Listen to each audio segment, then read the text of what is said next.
Anna-Lise steps into the sports reporter role tonight, and Anna-Lise, you caught up with Gold Coast Olympian Mel Schlanger.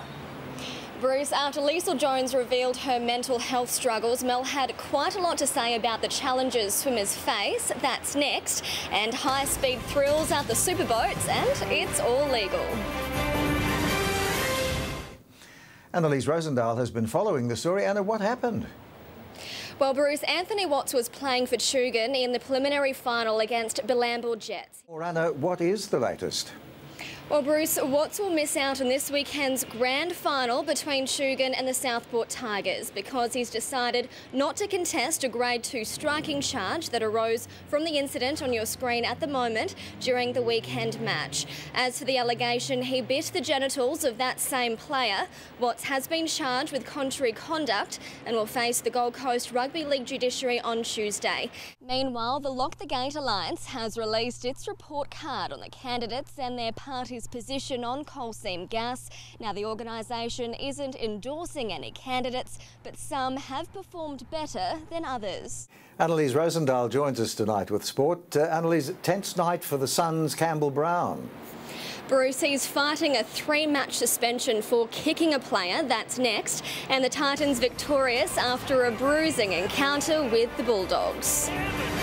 There's only about 1,200 of these Bengal tigers left in the wild, and it's hoped research projects like this will eventually help increase the population. What is the latest?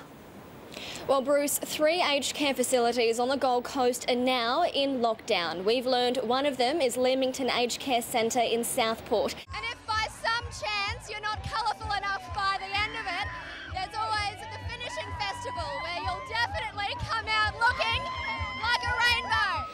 And Bruce, just an update on the World Junior Swimming Championships in Dubai. Gold Coasters Luke Percy and Blake Jones claimed gold in the 4x100 metre relay, so some good results there. Yeah, good result for Luke and Blake. Thanks for that, Anna. As of midnight, Queensland's road toll was at 138. That's 16 more deaths than this time last year, 28 more than 2011 and 30 more than in 2010. Bruce, it is true, Queensland Health is now offering Hendra virus testing to these residents.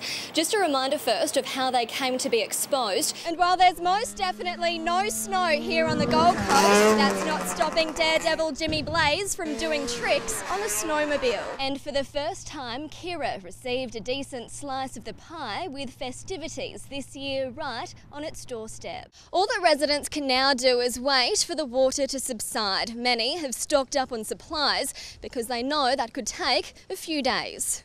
At Timbolgum, stories of heartbreak. Sam Hamilton had only just moved in with $40,000 worth of belongings still in boxes downstairs. Yeah, I didn't get a chance to do nothing. Woke up in the morning and it was this deep.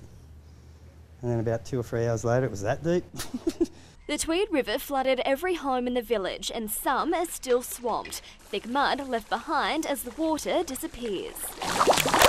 Residents here are used to floods, but not like this. This will be the first time we've had water through the bottom of the house. Isolated since Sunday night, for some residents today was their first chance to stock up on groceries. By midnight I was on the road, by 6 o'clock in the morning I was up in the house. This paddock is usually considered a safe zone for cars, but not this time. The water came halfway up the vehicles, some were even washed away. Residents say there was no warning. No notification really of how high it was going to get. I mean, last year didn't get this high and we got text messages. There's families that really just needed that bit of help and the warnings just didn't seem to be there this time. The SES was there today and is now investigating why the messages didn't get through. We're going to look at holding a community meeting out there early next week. For some though, it's a little too late. Everything's gone, you know. You just feel like, screaming actually. It's quite emotional. Anna-Lise Rosendahl, NBN News.